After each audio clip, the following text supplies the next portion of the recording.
Hi, I'm back.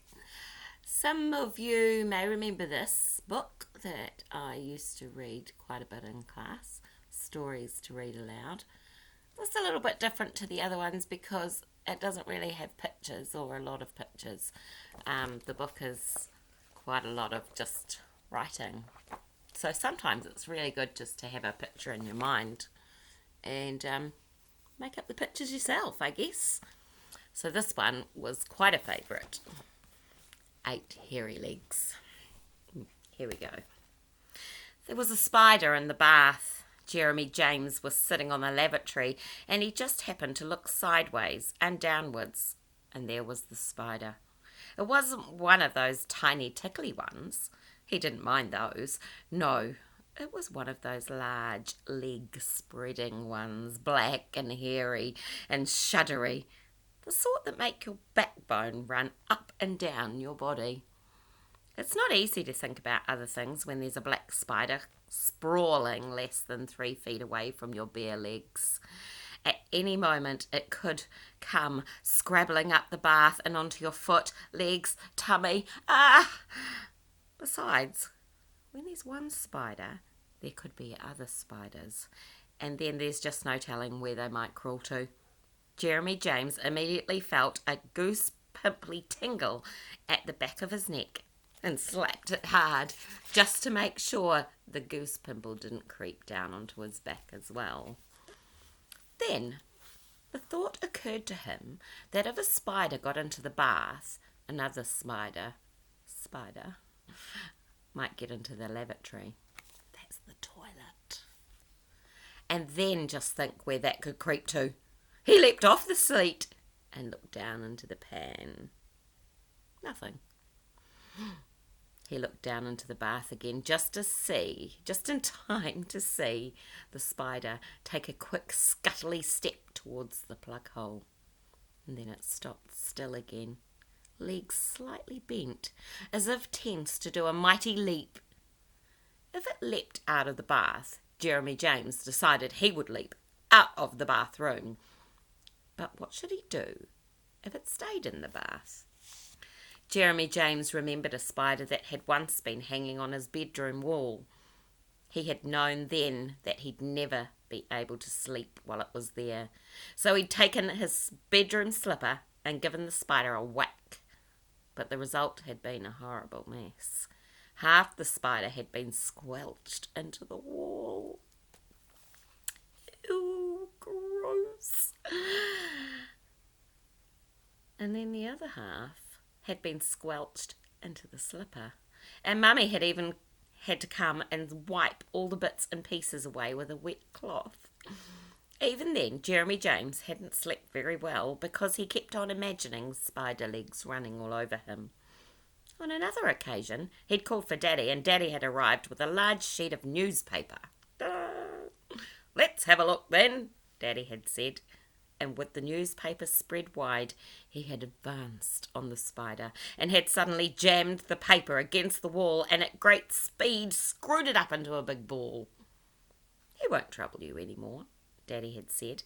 "He's either dead or he's studying the sports news." But Jeremy James had seen something that Daddy had not seen. And he asked Daddy to unscrew the paper again. And when Daddy unscrewed the paper, he found to his surprise that there was nothing there except for the sports news. Then they had spent half an hour trying in vain to attract a spider that clearly wasn't interested in sport. That had been another sleepless night.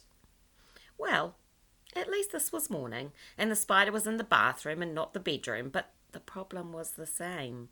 How do you get rid of a spider without making it into a mess? Or a magic vanishing act? The spider twitched and twiddled itself one step nearer the plug hole. Jeremy James had an idea.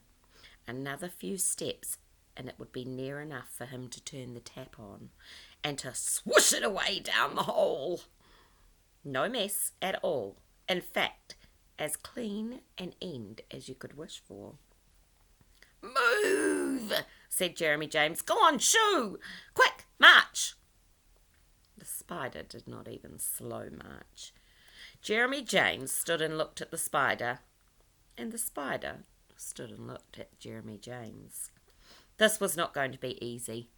Jeremy James needed a weapon, and his eye fell on the bath brush. A scratch with one of those bristles should even make the toughest spider jump. It might even take the brush for a monster with a moustache and just die of fright. Jeremy James ran the bath brush along the bottom of the bath until the bristles were almost touching what might be the spider's 8th little toenail. The spider remained very still. Jeremy James moved the brush again so that it just touched the tip of the spidery toe. The spider twitched. Probably thought it had an itch. Jeremy James pushed the brush firmly against the spider's leg. With a scurry and a flurry, the spider raced forward, while Jeremy James leapt back and dropped the brush in the bath with a clatter. Now his heart was jumping like a grasshopper with hiccups. This was turning out to be a dangerous battle. In the past, he'd killed snakes and crocodiles and man-eating tigers in the bath. Not really, he's just pretending. But none of them had given him half as much trouble as this spider.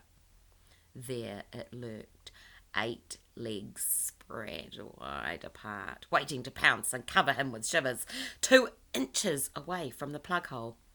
Gradually, Jeremy James's heart sat down again in his chest.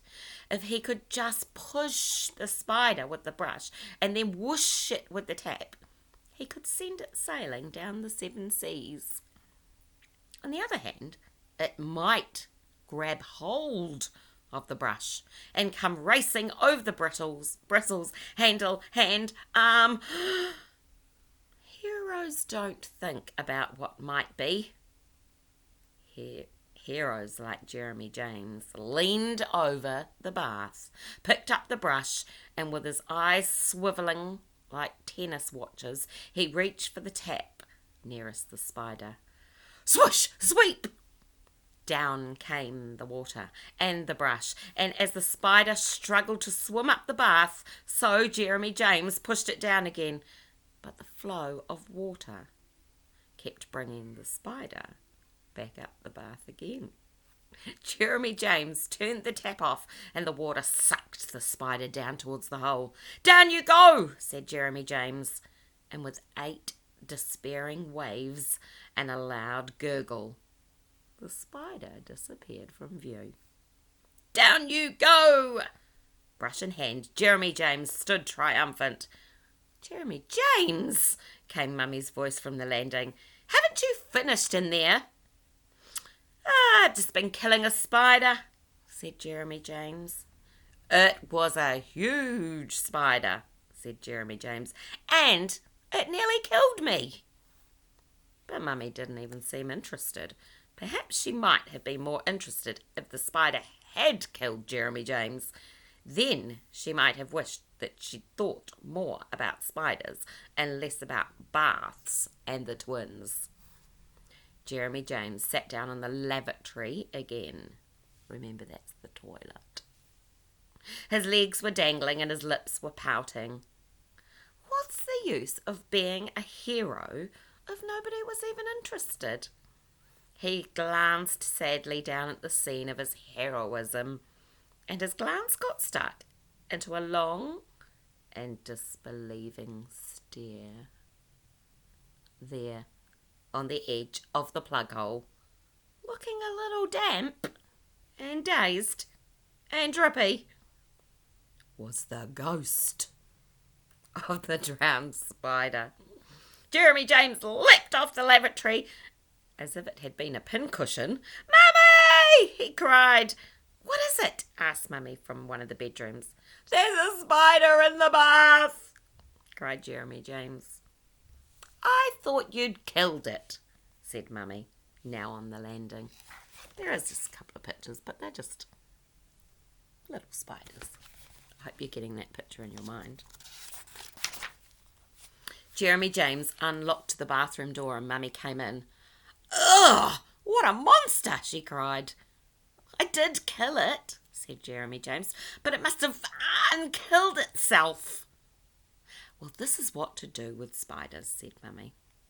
On the bathroom shelf next to the toothbrush stand was the mouthwash glass, which Mummy picked up in her right hand. With her left, she tore off a sheet of toilet paper. They've got plenty of toilet paper. "Now, watch carefully," she said. Then she bent over the bath. She put the glass upside down around the spider.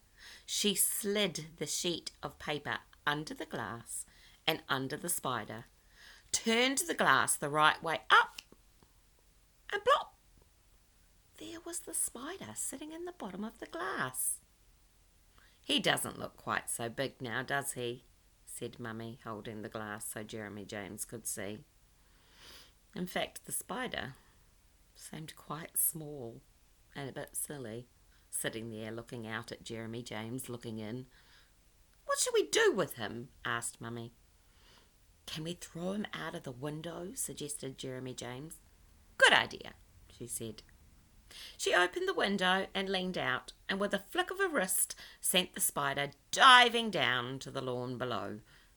Then she showed Jeremy James the empty glass, which she washed out and replaced on the bathroom shelf. Ooh, I don't think I'd use it. "And now," said Mummy, "perhaps you'll do what you're supposed to be doing in here." Mummy left the bathroom and Jeremy James perched on the lavatory again.